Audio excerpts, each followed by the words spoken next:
What's up, y'all? Today we wanted to do a video on how we like tips on how to track your ovulation. Yeah. It's very confusing. Yeah, and it can be real stressful. Yeah.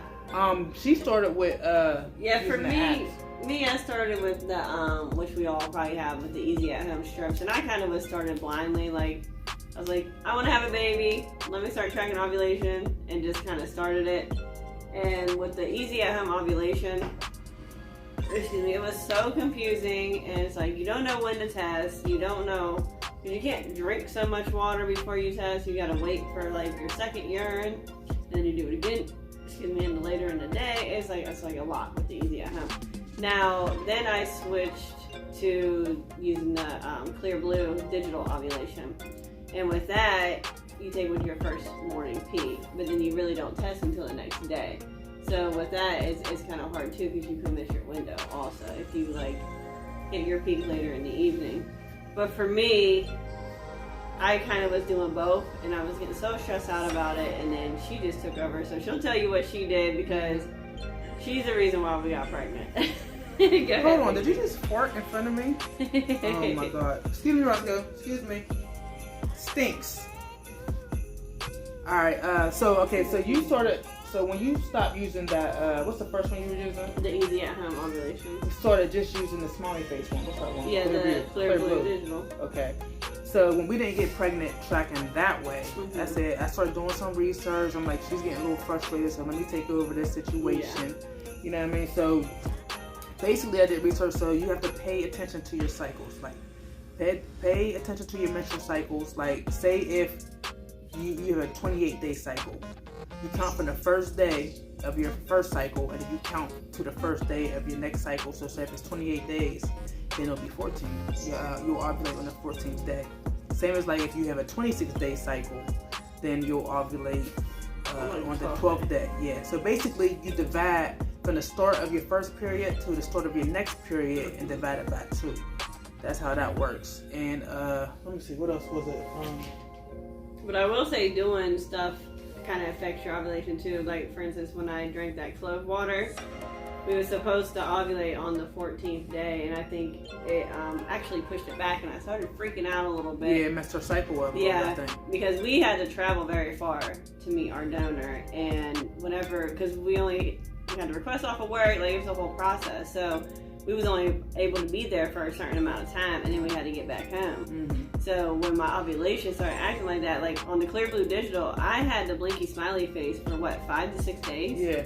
Like that's the longest I've ever had it, and it's the only time I drank the clove water to try to help with my, to produce like stronger eggs, which obviously it worked.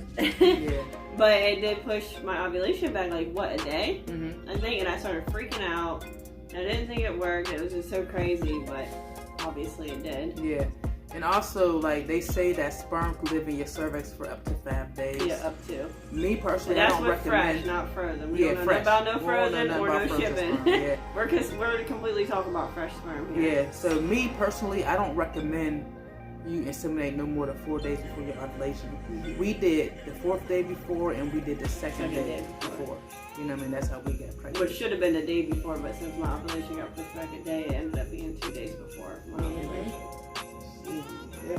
And also we did when she was using the basal body temperature. Yeah. I was using that, and I was testing before I even got out of bed every single morning. That's the first thing you can hear, that little beep every morning. It had to be like a certain, like when you was ovulating, wasn't it like a certain temperature? Yeah, it was a temp rise when I ovulated, and then once I ovulated, it went back down, but it stayed elevated, and that's kind of one of the indications how I kind of knew I was pregnant too.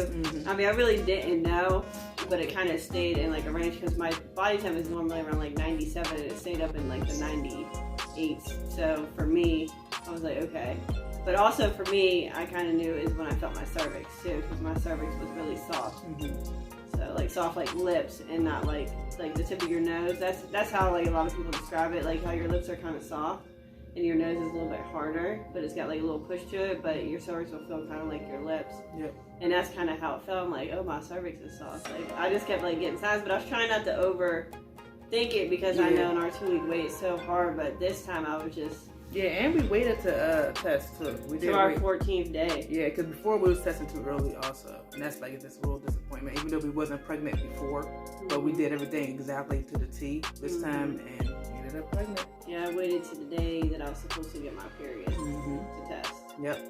So. See, and the thing that be hard about it too is like a lot of the symptoms of pregnancy is the same as the symptoms of your period. Yeah. So you're not sure what's going to happen, if it's going to be the period or if you're actually. Yeah, because I even got crampy and everything. Like I was like, oh, yeah, her breasts got sore. Her breasts were sore, but all that's indication of implantation, your period coming. I didn't have any implantation bleeding until our first doctor's appointment to confirm the pregnancy. I actually started spotting that morning. Yep. I was freaking out. I think at that point it was 6 weeks? 7 weeks pregnant? Yeah. Because they count the day that you actually, your period. Yeah, the day your period. Which is crazy, yeah. But, so I was technically like 4 to 6 weeks pregnant, something like that. And I freaked out. I said in our previous videos, but the doctor said most likely that was implantation bleeding coming out. So, implantation bleeding happened after we found out we were pregnant. So, well, he said it was like leftover blood, basically. Yeah, which most likely was from implantation. So, but that's how we track our ovulation. Like I said, it is difficult. I'm not gonna lie to you guys. Very it's stressful. And it's just difficult. find something that works.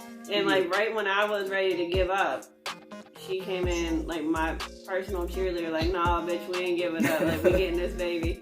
So she did what she did, and then like we said, once we stopped using the Easy at Home strips and only the clear blue, that's how we ended up pregnant. Because them Easy at Home, they just stressed me out. Yeah. Every time I just got stressed out. Yep. It used to stress me out so bad. Yeah, this was trying to pay attention to two different apps, and the two different apps is like saying two different things. Like, it was too much.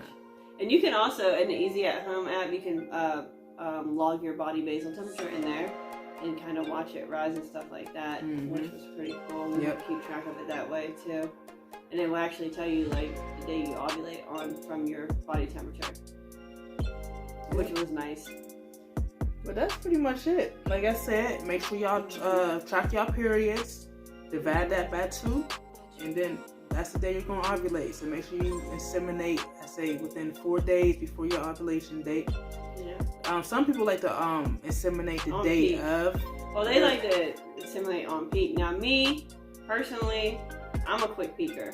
So that means I ovulate fast. Like, once I hit my peak, I'm ovulating. Like, I'm already ovulating at that point, and then it instantly starts to go down. Yeah. So if my sperm wouldn't have been in there waiting for my ovulation, I might have missed my window. Yeah. So I always like tell a lot of females, because we're a part of a lot of Facebook sperm donation groups, and you know, a lot of females have questions, and I try to tell them, try to inseminate 2 days before your peak, because I know my peak means my ovulation, which may not be different, may not be the same for, you know, anybody else, but that's how it is for me. Yeah. You just get to know your body, I would say. Just remember, guys, it took us 3 months to get it. Yeah. Like, we did not get pregnant our first time, our second time, but we did our third time, but it took us trial and error and like just everything. Yeah, another thing, just don't give up. Keep trying. Don't give up. Get advice from people, do some research, you know what I mean? It'll happen for you. Message us. I mean, we'll help you as much as we possibly can. Yeah, we've been helping a lot of women so far get pregnant and, you know what I mean? Yeah. People contact us for information. And we're more than willing to help anybody out. Yeah. Honest to God, like, we are here to help. Like, if we conceive, then we can help you conceive it. That just makes us so much happy. Yeah, like I said, I feel like every woman should be able to experience pregnancy and having their own child. Absolutely. You know what I mean? Every woman that's like gonna be a good mom. Yeah, like that. Yeah. But that's our video. Make sure you guys like, comment, and subscribe. Yeah. I hope this video helps y'all out. Yeah, we hope it helps. We're here to help. And also, and I want to touch base a little bit on fertility. If you feel like anything's wrong, like me personally, once we didn't conceive the first try, I'm like, screw this, I'm going to the doctors and getting checked. So just always go to the doctor just to make sure everything checks out. Yeah. Fine. And that way you know what you're doing. Yeah, also if you're using the same donor, make sure his sperm count is good too. You know what I mean? You can't have a low sperm count. And hey, it might always help to switch donors. Yeah. Maybe your body isn't reacting to their sperm the way it should. Your body might be rejecting the sperm. from this donor, but it may not from the next donor. Yep. You just never know. Exactly. You just never know. But that doesn't hurt to try. So, you know. Yeah. That's it. That's it, guys. We're here to help, but please like, comment, and subscribe. And hit the notification button. And we out for now, guys. Peace out, y'all.